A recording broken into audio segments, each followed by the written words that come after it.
Hello viewers, আজকে আমরা জেনে নেব এপিজে আব্দুল কালামের সম্বন্ধে সংক্ষিপ্ত রচনা।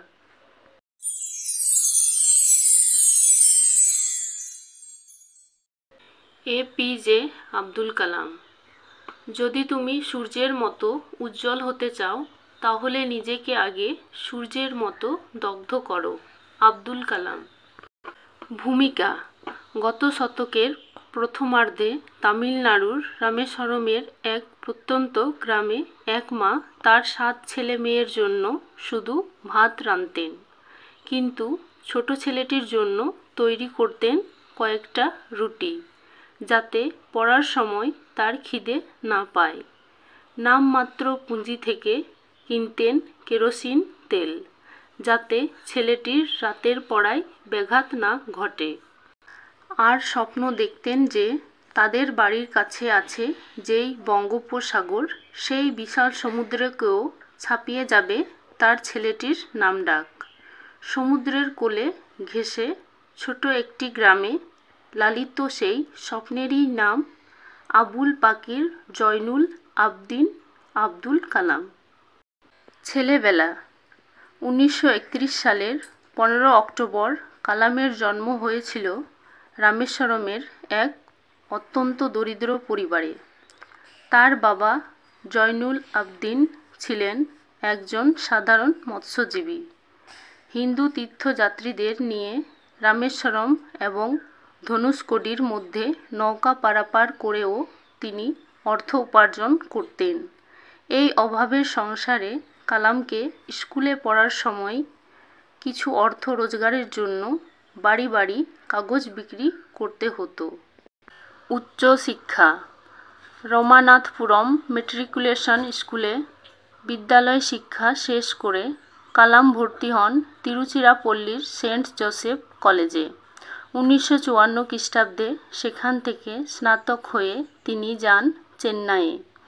সেখানে মাদ্রাস ইনস্টিটিউট অফ টেকনোলজিতে এয়ারোস্পেস ইঞ্জিনিয়ারিং নিয়ে পড়াশোনা শুরু করেন।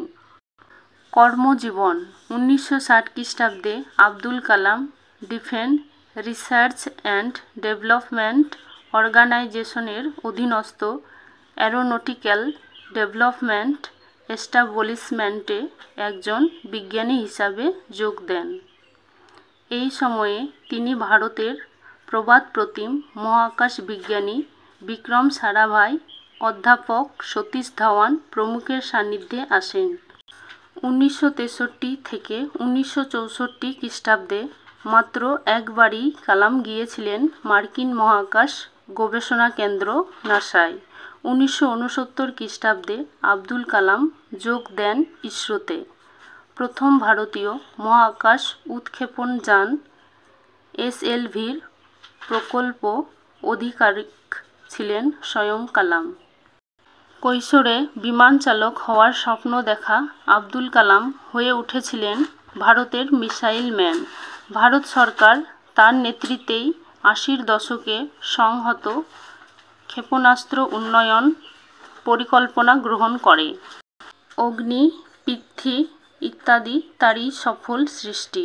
1992 থেকে 1999 পর্যন্ত তিনি ছিলেন প্রধানমন্ত্রীর মুখ্য বিজ্ঞান বিষয়ক পরামর্শদাতা এবং প্রতিরক্ষা গবেষণা ও উন্নয়ন সংস্থা ডিআরডিওর সচিব।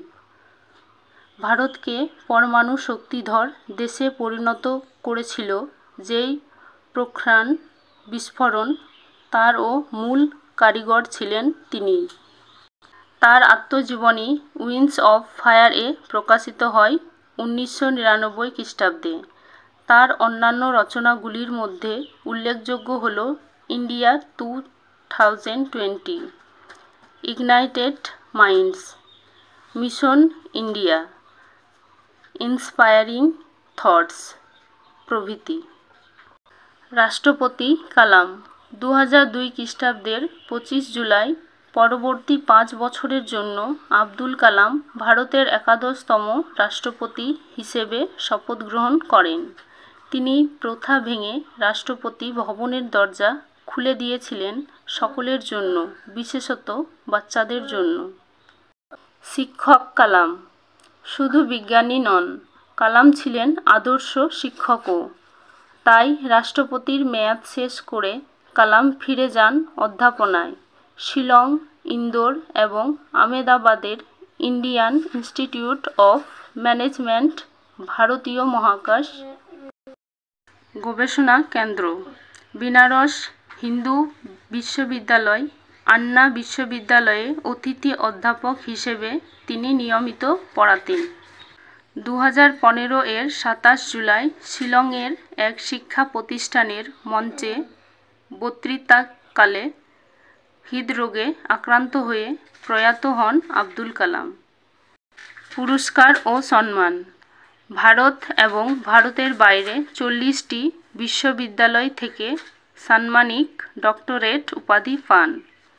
তিনি তার কর্মের স্বীকৃতি হিসেবে পদ্মভূষণ, পদ্মবিভূষণ, ভারতরত্ন পান। উপসংহার: ভারতরত্ন কালাম তার বিজ্ঞান সাধনার দ্বারা দেশকে পৌঁছে দিতে চেয়েছিলেন আত্মবিশ্বাস ও শক্তির শিখরে। তার জীবন দেশবাসীর কাছে হতে পারে চিরন্তন প্রেরণা। ঘুমের মধ্যে যা আমরা দেখি সেটা স্বপ্ন নয়, স্বপ্ন সেটাই যা আমাদের জাগিয়ে রাখে। জাতিকে স্বপ্ন দেখতে শিখিয়ে গিয়েছেন আবদুল কালাম।